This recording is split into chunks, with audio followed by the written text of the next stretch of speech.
Okay बेटा, आज का जो हमारा टॉपिक है, पहले तो जो मैंने आप लोगों को वीडियो शेयर की है 1 से 3 क्लास की, एक तो थोड़ा सा आप उसको देख लीजिएगा तो बेसिक चीज़ें उसमें से आपको पता लगेंगी। बाकी हम ऐसा करते हैं कि बड़ी क्लास के हिसाब से हम आगे चलते हैं। हम चलते हैं अल्फाज की साम। ठीक है, अल्फाज हमारे पास दो किस्म के होते हैं। ठीक है, पहला लफ्ज़ होता है कलमा और दूसरा वर्ड होता है हमारे पास महमल। एक टाइप ये है जो कलमा बनती है जिसके मायने होते हैं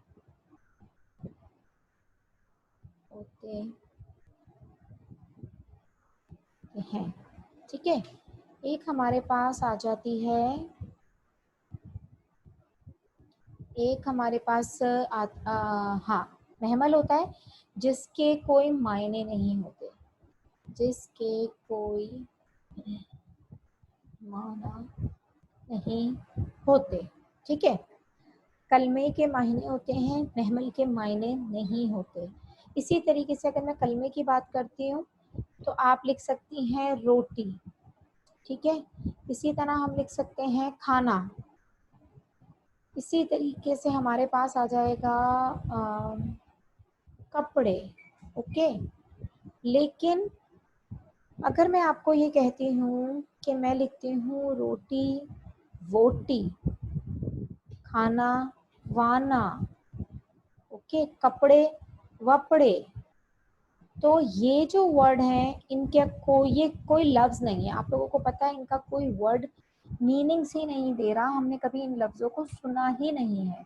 ये किस तरह इस्तेमाल हो रहे हैं, हम राइमिंग करके इस्तेमाल कर देते हैं। आपने अक्सर सुना होगा लोग कह देते हैं काम वाम, है ना।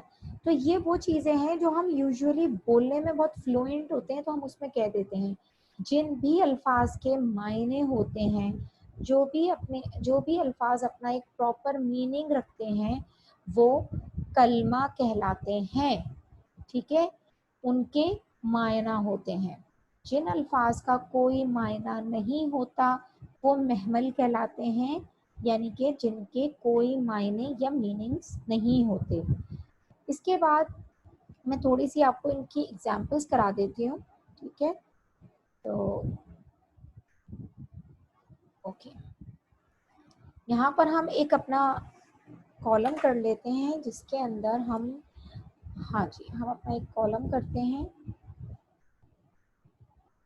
ठीक है, और इसमें हम रख लेते हैं अपने पास यहाँ पे एक कलमा, और यहाँ हम चले जाते हैं महमल। ठीक है, एक्सक्यूज मी, कि कलमा और महमल मेरे पास आ गया। अब अगर मेरे पास एक वर्ड यहाँ लिखा है, समझे, यहाँ मैं लिख देती हूँ तोता वोता। ठीक है, तो इसमें से मुझे पहचानना है कलमा क्या है। कलमा है तोता, और वोता क्या है बेटा, वोता हमारे पास महमल है। इसी तरीके से हमारे पास आ जाते हैं चावल वावल। तो हम चावल को ले लेते हैं कलमा और वावल को ले लेते हैं कोई भी ऐसा वर्ड जिसको हम समझ सकें। इसी तरीके से काम वाम, काम आ गया हमारे पास महमल, सॉरी कलमा, और वाम आ गया हमारे पास महमल। ठीक है, फिर हमारे पास आ जाता है पानी वानी। पानी हमारे पास आ जाता है कलमा और वानी हमारे पास आ जाता है महमल। तो ये तो चीज़ हमारे पास एक एग्जाम्पल्स के साथ क्लियर हो गई। ठीक है, अभी हम इसकी एक्सरसाइज भी कर लेते हैं। ठीक है ना, तो उससे हमें और बहुत सी चीज़ें क्लियर हो जाएंगी। मैं भी आप लोगों को इसकी एक्सरसाइज, अब बेटा होता क्या है, हमारे पास कलमे की कोई कलमे की हमारे पास इकसाम है, महमल की कोई इकसाम नहीं है, बिकॉज महमल की कोई मीनिंग्स ही नहीं होती। ठीक है, तो हम उनको इस तरीके से लेते हैं कि जैसे जब हमारे पास कलमे की डेफिनेशन है तो इसका मकसद है हमारे पास कलमे की इकसाम भी होगी। ठीक है, कलमे की इकसाम, बहुत सी इकसाम है जिसके अंदर हम सबसे पहले करते हैं, हमारे पास आ जाता है इस्म। ओके, इस्म नाउन को कहते हैं। ठीक है, और इसके अंदर ये वो होते हैं जिसमें किसी चीज का जगह का या किसी शख्स का नाम हो, शख्स का नाम हो। फिर इसके आगे और एग्जाम है, वो भी हम करेंगे इंशाल्लाह, लेकिन पहले हम एक क्विक रिव्यू कर लें। फेल, बेटा फेल हमारा होता है वर्ब। ये वो लफ्ज होता है जिसमें वो कलमा या लफ्ज जिसमें किसी काम का करना पाया जाए, ठीक है, यानी कि पता लगे कि ये काम हो रहा है, जैसे दौड़ना, भागना, इस तरीके का। इसके बाद हमारे पास आ जाते हैं हुर्फ। ये वो कलमे होते हैं, वो कलमा जो दूसरे कलमात के साथ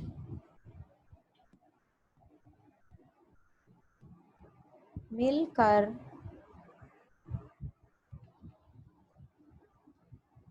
मिलकर मायने बनाए, ठीक है, कोई मायने दे, इसका अपना कोई मायने हो या ना हो। इसकी मैं आपको एग्जाम्पल्स भी लिख देती हूँ, जैसे को है हमारे पास, ने है, पर है, और बहुत से हैं। इसके अंदर उठना आ जाता है हमारे पास, खाना आ जाता है, ठीक है ना, भागना, दौड़ना, किसी का भी नाम हो जैसे लड़का, फिर आ जाता है हमारे पास कुर्सी, ठीक है, और इनके प्रॉपर नाम होंगे तो वो इसमें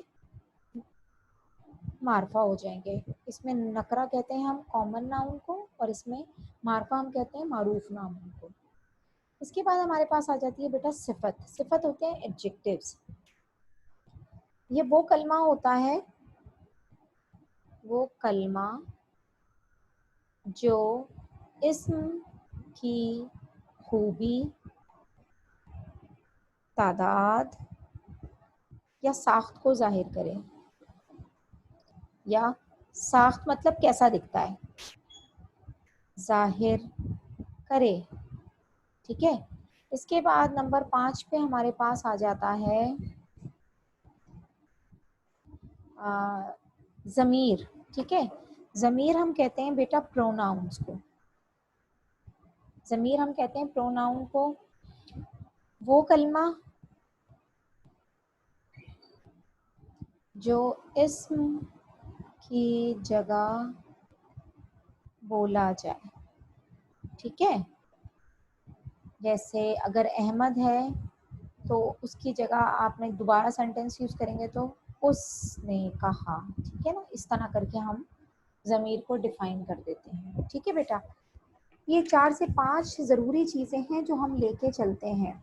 अब हमारे पास आ गई है इस्म की इकसाम होती हैं, वो कौन कौन सी होती हैं, इसमें नकरा, इसमें मारफा। इसकी जो अगर मैं कहूँ, यहीं पर ही मैं रेड कलर कर देती हूँ, ठीक है। इसमें की हमारे पास 2 अक़साम होती हैं, इसमें नकरा और इसमें मारफा। इसमें ना मारफा हमारे पास होता है प्रॉपर नाउन, और इसमें नकरा हमारे पास होता है कॉमन नाउन, ठीक है। बस अगर लड़का लिखा है मैंने और अगर मैं यहाँ इसका नाम लिख दूँ अहमद, तो ये प्रॉपर नाउन हो जाएगा, इसमें नकरा हो जाए, सॉरी इसमें मारफा हो जाएगा, और ये इसमें नकरा है कॉमन नाउन, ठीक है। इसी तरह कुर्सी अगर लिखा हुआ है हमारे पास तो ये कॉमन नाउन है, लेकिन अगर मैं इसको आर्म चेयर या आरामदेह कुर्सी लिख दूँ, आरामदेह कुर्सी, तो ये मेरे पास इसमें मार्फा हो जाएगा, ठीक है। बस ये इतनी सी इसमें चीज़ें हैं। अब मैं आपको नेक्स्ट मूव पे लेके जाती हूँ, है उसमें इसमें नकरा के लिए हमें कोई ख़ास एग्जाम नहीं मिलती, कोई एग्जाम्पल्स नहीं होती, कोई आप कह सकते हैं काइंड ऑफ नाउन नहीं होते। क्यों नहीं होते? क्योंकि वो एक कॉमन सी चीज़ है, हम उसको कॉमन नाउन में डाल देते हैं। लेकिन हमारे पास इसमें मार्फा की बहुत सी मज़ीद डिविजन्स हैं, ठीक है, जिसे हम इसमें मार्फा की इकसाम कहते हैं। अब हमारे पास ये कितने इकसाम है, मैं अंदाजे से बनाना शुरू करती हूँ। ठीक है, हमारे पास है इसमें अलम, उसके बाद हमारे पास आ जाएगा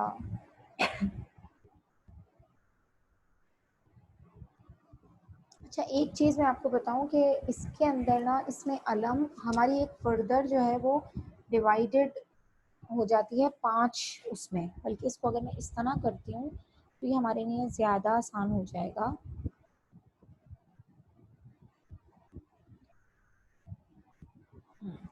इसमें मार्फा की अक़साम में हमारे पास आ जाता है इसमें अलम, और इसमें अलम की फर्दर 5 कैटेगरीज हैं हमारे पास, जिसके अंदर हमारे पास आता है, सबसे पहला जो आता है वो है लक़ब।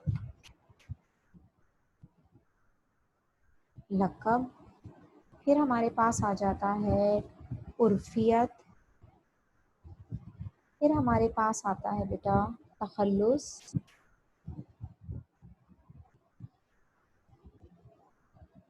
फिर हमारे पास आ जाता है खिताब, और फिर हमारे पास आ जाता है कुन्नियत। ठीक है, लक़ब क्या होता है, जो आम लोग किसी इंसान को दें। ठीक है, आम लोग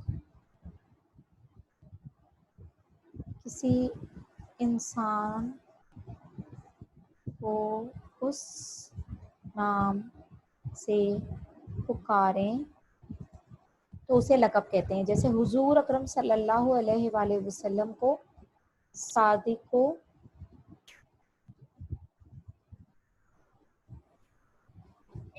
जी बेटा, एक मिनट एक मिनट, एक मिनट बेटा, लेट मी चेक क्या हुआ है। ओके बेटा, फिर हमारे पास हमने अभी कर लिया, ठीक है, सादिक और अमीन के नाम से पुकारते थे। इसी तरीके से हमारे पास आ जाता है उर्फियत। तो बाज़ दफ़ा हमारे साथ होता क्या है बेटा कि हम ये चीज़ को नहीं चेक कर पाते कि लक़ब और उर्फियत में क्या डिफरेंस है। ठीक है, तो इसका थोड़ा सा आपको ख्याल करना पड़ेगा कि भाई लक़ब क्या है, उर्फियत क्या है, इसे मिक्स नहीं करना। तो मैं भी अपना कलर चेंज करूं ताकि वो मिक्स ना हो। तो उर्फियत ये होता है बेटा, जैसे आप लोगों ने देखा होगा कि लोग अक्सर किसी को गुड्डू कह देते हैं। ठीक है, पहले ज़माने में बबली बहुत होते थे नाम, बबलू होता था, बबला होता था। इसी तरीके से निक नेम होते हैं बहुत से लोगों के, जैसे हनी। ठीक है, तो इस तरीके से बहुत से नाम होते हैं जो हम प्यार से किसी को दे देते हैं, वो उर्फियत कहलाते हैं। ठीक है बेटे, उर्फियत हमारे पास बिल्कुल डिफाइन है, उसका लक़ब से कोई ताल्लुक नहीं है, आप लोग उसको मिक्स ना कीजिएगा। ठीक है, अब हम चलते हैं अपने नेक्स्ट की तरफ, वो है तखल्लुस। अच्छा, आप लोगों ने अक्सर देखा होगा कोई शेर लिखा है, जैसे असद खान गालिब। ठीक है, तो ऊपर एक इस तरह का निशान बना हुआ होता है। ठीक है, ये जो निशान होता है ना, ये वाला निशान जो इस तरीके से बनता है, ये हमें बताता है कि ये इस शायर का तखल्लुस है, शायर का तखल्लुस है। ठीक है, वो अपनी शायरी में खुद इस्तेमाल करता है, इसे कोई और इस्तेमाल नहीं कर सकता। इस एक चीज़ को हमेशा इस्तेमाल जहन में रखिएगा कि तखल्लुस उस शायर की अपनी मिल्कियत होती है, उसे कोई और इस्तेमाल नहीं कर सकता। अब हमारे पास दूसरे इसके बाद, तखल्लुस के बाद आ जाता है बेटा खिताब। खिताब असल में होता क्या है? ठीक है, इसको हम इस तरह कर दें। खिताब वो होता है बेटा जो हुकूमत देती है, हुकूमत की तरफ से दिया जाने वाला नाम। ठीक है, कोई ऐसा, जैसे सर सैयद अहमद खान को सर का खिताब दिया गया था। ठीक है, सर सैयद अहमद खान को सर का खिताब दिया गया था, जो उनको अंग्रेजों की तरफ से मिला था। ठीक है, तो ये किसको मिला था बेटा? सर सैयद अहमद खान। ठीक है, फिर इसी तरीके से अल्लामा इकबाल को अल्लामा का या डॉक्टर का खिताब दिया गया था। ठीक है, तो वो इस तरीके के कुछ और भी आप लोगों ने सुना होगा, जैसे कायदे आजम है तो उनको कायद का लक़ब दिया गया था या खिताब दिया गया था। ठीक है, हमें ये इसको यूं चेक करना है। जैसे अब कायदे आजम को हम कहते हैं कि आप इनको इस उस पे लेके जा सकते हैं कि जो कायदे आजम था वो आम लोगों ने उनको दिया था तो वो लक़ब था, लेकिन सर सैयद अहमद खान को या डॉक्टर अल्लामा मोहम्मद इकबाल को जो दिया गया वो गवर्नमेंट की तरफ से दिया गया था, तो वो उनका खिताब था। ठीक है, कुनियत क्या होती है? बाज़ दफ़ा ऐसा होता है कि कुछ वालिदैन अपने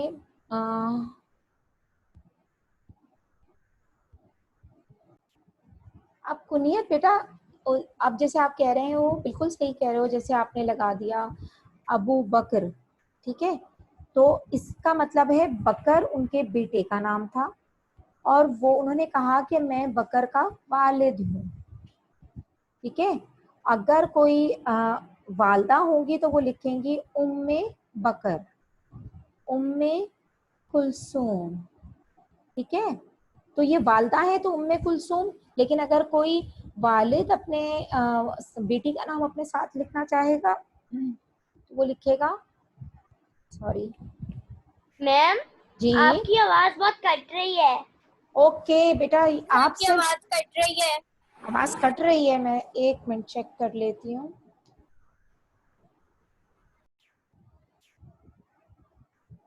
ठीक है, तो अब इसी तरीके से अबू कुलसूम अगर कोई लिखता है अबू कुलसूम, तो इसका मतलब ये है कि वो कुलसूम के वालिद हैं। तो लोग पहले इस तरह लगा देते थे अबू, अबी, तो इन इन चीज़ों को जिसमें वालिद अपने आप को अपनी औलाद के नाम के साथ जोड़ लेते हैं उसे हम कुनियत कहते हैं। ठीक है, अब हम थोड़ी सी एक्सरसाइजेस करेंगे, ऑफलाइन एक्सरसाइजेस हम करते हैं और इससे हमारी प्रैक्टिस हो जाएगी। ठीक है, और हमारे ये लेक्चर कंप्लीट हो गया है, तो ये लेक्चर मेरे पास रिकॉर्डेड है। अब हम अपनी ऑनलाइन क्लास पे चलते हैं।